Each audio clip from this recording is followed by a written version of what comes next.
All right, yo, what up though, man? Got Gutta J in the building, man. How you doing? One up gang shit, man. I'm coolin', man. You know, happy to be free. Back at this shit one more time. Hey, man, for sure. I want to take the time to say, hey, man, welcome home. Yeah. You know what I'm saying? Welcome back to the free, man. I hope, you know what I'm saying, everything worked for you the way that you want it to be, man. Appreciate it. Man, that bid, man, how long were you down for? Man, I did almost 5 years, like about 4 years, 9 months. Okay. Now, during that time bid, was it state, was it federal? Yeah, I was fed time. Fair time. Yeah. Man, so what initially were you sentenced for? 922G, which is a felon in possession of firearms. Gotcha. Yeah. So was you like what led you up to getting caught? Was you driving, got caught with straps? What happened? Nah, they came to the house, shit. They busted the door down and raided the crib, the big house. You know what I'm saying? Damn. And shit, you know, they found the guns and weapons or whatever. They put the charges on me. How did they, you know what I'm saying? What led up to it? Yeah. It's a lot of shit. You know, it's a long story. Like, it's a lot of shit that was going on in the streets, a lot of shit that was going on. And, you know, it just, when they got up on me, only thing they could do was charge me with the guns. I know I did an interview with Dallas legend, Mr. Lucci, and he talked about him going down. He did a bid. I want to say he did 4 years. And his co-defendants, there was 6 of them. And they all end up, 5 of them end up writing a statement against him. Oh, yeah, see, I was on the charge by myself, so. Okay. You know, there ain't nobody on my case, and, you know, paperwork good, so ain't nothing like that going on. You know, that's a different scenario. Like, that's a 924C, which is conspiracy, so Gotcha. That's something totally different from what I was on. If I'm on the case all by myself. Got you. So, like, when you hear stories like that, people getting statements written on them, man, like, I know you probably came across people that was in jail. Like, man, how do they feel? Do they feel betrayed, or do they feel like, you know what, that really just come with the territory? Because I also seen Rick Ross, not the rapper, but the actual Rick Ross. Yeah. He was talking about, like, man, the people that told on him, at first he was mad, but then he realized, like, shit, I was selling dope. This is what come with it. Yeah. Man, I met a lot of dudes that was, you know, upset and whatever about it. I met a lot of dudes that didn't, you know, let that be water under the bridge. But, you know, at the same time, I don't know how I would deal with a situation like that, to be honest with you. Like, I don't know. I ain't never been in that situation with dealing with no feds or with somebody I'm close to. You know, Gotcha. I think it'll hurt real bad if it's somebody I deal with, like somebody that I really, you know, had that type of relationship with.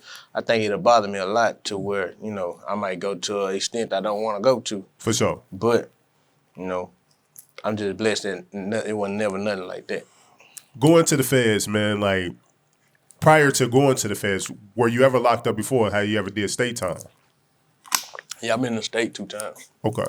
So altogether, if you was to add up all your bid, how much time did you do total? Well, Both state and federal. First time I did like 18 months. I did 3 years. About 10 years total. 10 years total. Man, that's a lot of time off your life. Yeah, but it wasn't just one straight, you know what I'm saying, stretch. Like, I had little skips between where I got out. Because when I got out the last time, shit, I was out like, let's see, I got out in 2009. I left in 16. Gotcha. So I had a little stretch, you know, right then. But, you know, shit, when you moving wrong, that's the type of shit that happens. So Gotcha. I'ma just chalk it up as I was moving wrong, you know what I'm saying? Comparing state to federal, what was the time like doing it between the two? What's the difference? I feel like state is a lot harder than fed, really, because the conditions is a lot worse. You know, it ain't no structure, really. You know, everybody moving, doing what they want to do in that motherfucker. I'm saying as far as, like, amongst the inmates. Gotcha. There ain't really no structure like in the feds. In the feds, everything's structured. Everybody move by certain codes. You know, you got guidelines you kind of abide by amongst the inmates in the feds. Then in the state, you know, everybody's every man for himself, or every clique for himself. Whatever you got going on, they move different in the state than in the feds. And then the living conditions is totally different. You know what I'm saying? It's like being at the Hilton Suite and being at the motherfucking, at one of the worst Motel 6 you can think of. Is that big of a difference? Yeah, as far as the living conditions. Wow. Okay. Yeah. So, like, with the, before we move on and we actually go through the journey, with the federal time, getting in there. Damn, I dropped my question. Hold on one second. Yeah. One thing I can say about the feds that was terrible is the percentage of time you have to do. And was that They want 85? 85%. 85. And they standing on that. And ain't no other way around it. Got you. So like going in and you doing that amount of time from 2016 to now. Can you tell a big difference in the shift of society since you've been out? Wait, what's different based on going in when you went in versus coming out? I say what do you mean? Like, You know, exactly like some, excuse me, some people go in prison. what aspect you speaking of? It's just as far as how society is moving, how technology, things are different, just the culture. Is there? Can you tell a difference before when you went in and when you got out? It's definitely different. I say it seems like everybody entrepreneurs now. You know, Gotcha. everybody's starting their own thing, getting their own business going. You know, the females, they really stepped it up a lot. You know what I'm saying? Got you. Black women, like they really, you know, really something to be proud of right now. Because you thinking like Instagram. Yeah. What was Instagram? Was Twitter still dominating before you went in? Like Instagram wasn't quite. Instagram kind of had took over. Like I think right before I left, that Instagram Live, they kind of just started. Okay. I don't even know if Live was on yet. You know what I'm saying? I think it was. I don't know. I can't really remember because I remember when I left, you really couldn't record like as long as you can now. Yeah. I think it had like 2 minutes or something or whatever. So I don't think the Live had actually started yet. I think that started right when I left. You know, and that really was the key thing though, for as promoting yourself. Yeah. Instagram. You know. For sure. Like let's take me a little bit through the journey, man. For those who just first getting awoken to you, Gutta J. Break down your origin, man. What was your story like, man, that led you up to this point? As far as when I started rapping.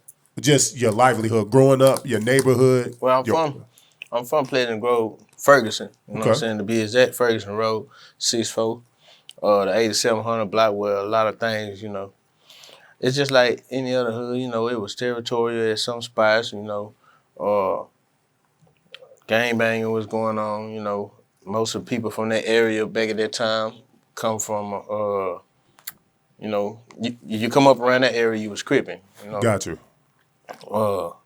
It done changed up a lot now because, like you say, a culture shift. So a lot of different cultures have moved around in the area. They done rebuild stuff, tow stuff down. But back then it was just a lot of little young wild niggas like me just around out doing what we do. Got you. And so growing up in like the Grove, like for those who may not be familiar with the Grove, Dallas got its pockets. You got the Grove, you got the North, you got a lot of people don't consider that. A lot of people, I done talked to folks. A lot of people don't really I don't know about now, but back around that time, they really wasn't looking at that area right there as the Grove. They was looking at it more like East Dallas. Got you. But now, I think now they starting to recognize it as the Grove. But coming up, it was kind of like, you know what I'm saying? Some people looked at it that way, some people didn't. Because, like usually hoods, like. But I've been all through the motherfucking Grove, though. I've been from that side all the way over Bruden and Masters and Lake June and St. Augustine, Prairie Creek, Wilbarger, all the townhomes, Georgetown, all the apartments over there, Quail Hollow, the Murdochs. I mean, you just keep going and name it. I done fucked around all that shit. Woodland City, Grove Village, all of that. I done been all up in the Pleasant Village. A lot of these apartments probably ain't even around no more. Oh, that's crazy. I just got out. I ain't really been moving. I've been staying low key because I'm on leg money and all that. But, I don't know if all that stuff is still there, but a lot of it may not be there. But I done been all through the motherfucker. Man, so you've been out for a total of 6 months now? Just about, yeah. Almost 6 months. And how much longer you got on your monitor? I get out next week. And then once you off your monitor, then how much time you got left on papers? I got 3 years. 3 years. So you got to walk straight and narrow for those. Yeah, that's what I'm doing. That's what I'm doing. For sure. That's what the CCA business is about. We legit. Ain't no dirty money involved. Ain't no, straddling the fence. We're gonna do the street shit and this rap shit. We ain't mixing that no more. Gotcha. You feel me? Now, I'm from Detroit, right? And Detroit, is mainly divided down the middle, east side, west side. Right. And I always like to talk about stereotypes in the hood. Like a lot of people, if you live on the west side, the stereotype about the east side is, man, they grimy, they dirty, they just the grimiest of the I know grimy. what you're about to say. You know what I'm saying? East side may say about the west side like they ghetto bougie. You know what I'm saying? They in the hood, but they think they bossed up, they flashed up and all that. I think I know where you're going with this. What is the stereotype about a person from the Grove? What is the Grove? I'm gonna tell you a story. And they a lot of people say that like they say we dirty in the Grove, or we real grimy. You know, we real you know, it's a lot of we can't be trusted. You know, we you know, be on a lot of bullshit or whatever. That's everywhere you go if you ask me. But I'm gonna tell you a story though. I was dealing with a chick one time, right? And like I don't know this chick from nowhere. I'm in the club, I'm talking to her, whatever. So we probably had been talking about 2 or 3 days, or whatever. So she finally asked me, like, where you from? You know, you know. I tell her I'm from the Grove. She like, you from the Grove? I'm like, yeah, I'm from the Grove. What you mean from the Grove? She talking about, Grove niggas dirty. Damn. Like, Grove niggas be dirty. You from the Grove? I'm like, what? I'm talking about it really kind of had touched me a little bit, like, what you mean? You know what I'm saying? But I had to remember, like, you know, keep it cool, you know what I'm saying? So I'm like, what you mean? Niggas from the Grove dirty. Where you get some shit like that from? I'm like, they don't be dressing in the Grove and this, that. I'm like, bitch, what type of niggas you been fucking with? You know what I'm saying? I mean, shit, but you know, I mean, that's the I guess that's the way they kind of look at us or whatever for whatever reason. You know what I'm saying? That's but, crazy. You know, I ain't never looked at it that way. I always shit niggas in the Grove get money. You know, we with all the bullshit too, but you know, I just didn't know that a female would actually come out and say that to me. Like, damn. Well, hopefully you broke that stereotype then. Oh, I'm pretty sure I did. So I went down the rabbit hole listening to, you know, records, and now it makes sense with your story. Oh, all the catalog of music was from 4, 5, 6 years ago, because I kind of kept trying to figure out, like, where's this gap? Yeah, that's where it was, man. When they took me away, it was like everything came to a halt. And then, like I say, I didn't really just have all my business together like I should have. And, like, I was just moving at a pace where it was like, record a video, drop it now. Yeah. Record a video, drop it now. Like, I didn't have nothing put up far as materials when I left to where somebody could kept running in and putting visuals out or dropping songs or whatever for me, because I was just doing shit as I went. Got you. So now that you out, the music landscape has probably shifted since 2015, 2016. Yeah. Mo3, God bless the dad. He was probably one of the last ones we saw sell CDs, physical CDs that end up shifting to digital. Yeah. Now we in a digital space, and music is consumed differently. Music can get hot real fast and then burn out real quick. Yeah. Independent labels have made a resurgence where at one point in time, you know, majors dominated the landscape. What do you think about the where we are as far as music, as being an independent artist, and like, what's the goal for your label? I feel like far as how it is now, I think it's a lot easier. Like I think it became a lot easier due to the fact that you got all the different outlets or whatever now, and you know, people are paying a lot of more attention to Dallas than they was before I left. For sure. And a lot of it is due to all the stuff that's going on, but also it's talent here. You know what I'm saying? For sure. But I mean, that's how I feel. I just feel like it's better now. It's easier for you to catch a wave. Now, you saying to catch a wave. I was watching the interview with Wendy Day. And she was on what's my man from Atlanta name? He be a radio show, be smooth, something like that. I can't remember. But anyway, Wendy Day was on there. I think I know what you're talking about. And she was talking about, like, you know, she helped orchestrate, how she helped orchestrate Cash Money to get their deal with Universal. Yeah. Owning their masters, 80-20 split. She helped Master P orchestrate his deal. She helped Eminem get signed, Right. things of that nature. And they were talking about the landscape as far as record labels now, or pushing a record now. And she said an artist need $250,000 to truly be able to push a record. How do you feel about that? Being that I know you feel like it's easier. I feel like I don't know. I want to say that's the old way, to be honest, cause it's niggas that's popping off and blowing up and they ain't got nothing to start with. You know what I'm saying? But they talent and all these outlets that they working on. It's just about knowing how to market yourself and working these outlets for is what I can see right now. You know what I'm saying? And I know, cause I kind of know what she talking about, cause I done spent a lot of money. Yeah. You know what I'm saying? But before I left, I know I was probably down there at least 200-300 grand into this trying to, but I see now it's a different avenue because back then, like I say, a lot of the money that I was spending and things I was doing, I just didn't know what to do with it. I just had the money. I'm gonna put it here, put it here, put it there. But you gotta have a strategy with what you're doing. You see what I'm saying? So how do you approach it now? Like if when you looking at yourself now, because you got records, you lining up, about to release a project. Right. In your eyes, what do you attack? Like, what's priority to actually push the records now? Is it the blogs? Is it the radios? Is it the DJs? Who takes priority right now in the industry? I always shot for the streets. That's just what I always went for. Like I feel like once you got the streets, everything else gonna, you know what I'm saying, gonna catch them.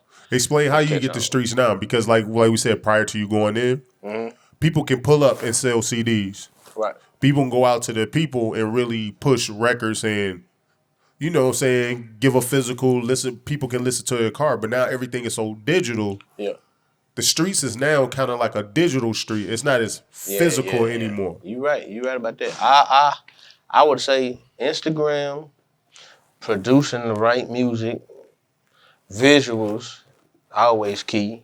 Being consistent, and being in these people's face when you hit these clubs. I mean, that's where all the street folks at the clubs, at some of the car shows. For whatever. sure. Look, just being in the right spots. Gotcha. And making yourself not accessible, but making yourself be seen. And then not be accessible. You know what I'm saying? Yeah, for sure. And I think when Wendy, in my opinion, we're probably talking about that 250,000. Right. Like you said, it just being seen, being in the right places at the right events, being in the premier places of the right events. Right. And I think that's where more of the money going versus, because I don't listen to the radio. I Yeah, can't even tell you. I didn't see the interview, but I imagine that's maybe what she was speaking on. Yeah, you know what I'm saying? The right features. Yeah, yep. Speaking of features in your upcoming project, man, like what's some notable features that we can expect on it? Well, I got something with Beto that I just shot a video for. Okay. I got a visual coming. I got a song I already did with Number 7. Okay. And I know that's kind of strange because, I don't know what their situation is, but, it ain't got nothing to do with me. I'm just trying, you ain't the gang, so but I good. fuck with both of them. I like both of their music. Both of them hard as artists. That's fair. But I got something with Fat Youngin. Okay. I got a feature with Yellow Beezy that I had did prior to before I left that I was supposed to release on the next project I had upcoming before I left. Gotcha. I never got around to doing. Trying to, really figure out the situation with that, but that's about it for us features right now. Got you. I bring this up a lot, and I kind of want to end on this. Coming into the game, like, I don't know how old you are, but I'm 36. Mm-hmm. But, like, growing up, I remember, like, Dr. Dre, Death Row and them came to the game. They brought the gangsters into the game. East Coast had more both had drug smugglers, drug pushers, but East Coast brought that player, the drug pusher, the conscious rap. We get into 2000s. Hip hop shifted to more partying, but you had 50 Cent that brought a different kind of gangster in. Then you shift to like Lil Wayne in his prime. It became from hustlers to drug users with Wayne and Future. That's when you start hearing more drug use in songs. Then you switch to Chief Keef, when now you start to have the shooters take over the industry. Yeah. how do you stay safe as an artist in this climate and in this place that we are in now? Because I interviewed Rainwater, and Rainwater's like, back in the day, you'd be lucky if one person had a pistol in the crew, and that pistol was probably janky as hell. Yeah. But now, everybody got high-powered rifles, and not only is it just one person in the crew shooters, but everybody, including the artists, is shooters and aspiring to be shooters. Like, being that hip-hop is so dangerous now, how do you navigate it to stay safe? And do you see hip-hop eventually possibly getting banned on an underground level because of how dangerous it is? I don't see it getting banned because even though it's a lot of bullshit going on, it's still making a lot of money. And at the end of the day, we already know that money override all of everything. So especially when it comes to dealing with the white folks, you know what I'm saying? For sure. And then majority of the situation, they look at it like we killing ourselves anyway, so they don't really too much give a damn. But back to be on what you were saying, I feel like with the shooters taking over hip hop. Yeah, with that going on, it's like how I navigate through that. I just stay in my lane, man. Just stay. If you in that lane and that's what you talking about and that's the type of shit you on, then that's the type of shit come with it. I feel like this. I feel like we might be on the verge of underground hip hop shows getting banned, and the reason why I say that is because venues want to be insured. But knowing that, now that every hip hop show showing up and everybody getting shot, because you got to remember, not only are the artists and everybody on the stage shooters, everybody in the crowd want to be shooters. So now that you say that, you definitely making a valid point. And then Texas just passed the open carry law. Like anybody can carry without a permit now. See that right there? I just said it the other day. That's a double-edged sword right there. Yeah, it is. Because in the wrong hands, you never know what's gonna go on. And then when there's so many people, it's already, you already can't stop folks from carrying guns as it is. Facts. But now you giving us the okay to do it, so it's gonna bring more people to carrying guns to where anybody can have a gun, and they're gonna be more, what's the word? Gonna be more comfortable with carrying them, more comfortable with pulling that motherfucker out and using that motherfucker. Well, or does it make it that since everybody know pretty much everybody have guns, I better not pull this boy out unless I know I better use it, because not only do he got one, she got one, they got one, and it just become a melee of bullets. It's gonna be more killings. More killings. Do you think like the wealthier or the more peaceful neighborhoods would get more peaceful because of the guns, but the hoods, the low income areas would get more violent because of it? I think it's all the setup, if you ask me, for these folks, because they know a lot of these dudes that's carrying guns is illegal as it is already, for as how they moving or whatever they got going on. You got niggas on papers, you got all this type of shit. So, all of that is gonna lead to a lot of people getting locked up too. You see what I'm saying? Got you. And of course, we know who get paid off a nigga sitting in jail. That's real. Being that now that you about to drop the project, do you have a release date, or when can we expect it? I ain't really getting ready to drop my project yet, but I'm just kicking singles. Singles, right okay. You know what I'm saying? But my project is gonna be scum season, and it's gonna be hard, full of nothing but heat. Because your avatar on your Instagram, that's what it's promoting, right? Yeah. So you just getting people warmed up, prepared. I'm warming it up. That's what I'm doing, kicking them singles out. So when the first single, Visual, come in, now that you home? When can we expect that? Next month. Who was the first week of next month? Who was it shot by? Well, actually, I'm finna shoot it this Saturday, matter of fact, with Jeff Adair. Okay. My first single's gonna be I Gotta Play. Okay. That's a banger, too. That bitch so hard. You know what I'm saying? I'm just waiting on it to hit the waves. When it do, that bitch gonna go crazy around this motherfucker. Hey, man, when you coming out swinging hard, you know what I'm saying? Hey, I heard the records. They know how I'm coming now. I don't come with no bullshit. Hey. I don't come with no bullshit. For sure. Well, hey, Jay Gutta, man, I appreciate you sitting down with me. Please don't let this be the last time, man. And, hey, when that boy drop, man, let's sit back down. Let's chop it up. Yep, 100. Hey, until we meet again. Peace.